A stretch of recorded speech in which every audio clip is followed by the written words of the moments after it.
Chris Massey and welcome to today's video insight. On the first day of trading in December, equity markets around the world rallied strongly. This was a direct response to a dinner meeting between Chinese President Xi and US President Trump at the weekend, where the leaders of the world's two largest economies agreed to a partial standstill in their battle on trade. It was also supported by dovish comments from Jerome Powell, chair of the US Federal Reserve, earlier last week.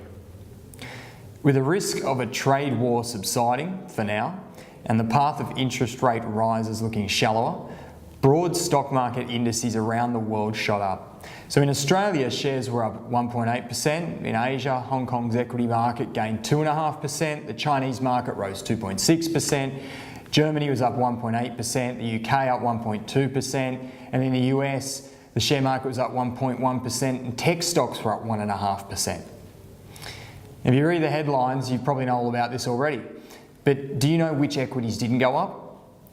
One basket of stocks that missed the bid in the international trading last night was the consumer staples sector in the US.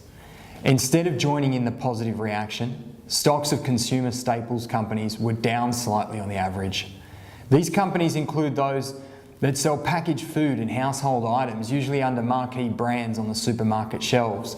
They include names like Campbell's Soup and Kimberly-Clark Tissues, Kellogg's cereals.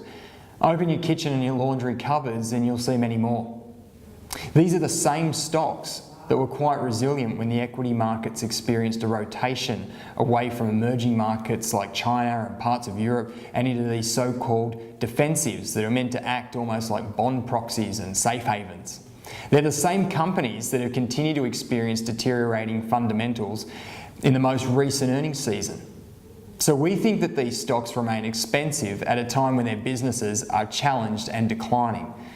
That's not a good recipe for share price performance, and we wouldn't be surprised if this group continues to post negative relative and absolute performance for some time to come. Our Montgomery fund can take advantage of these conditions and profit from sliding stock prices through its short portfolio.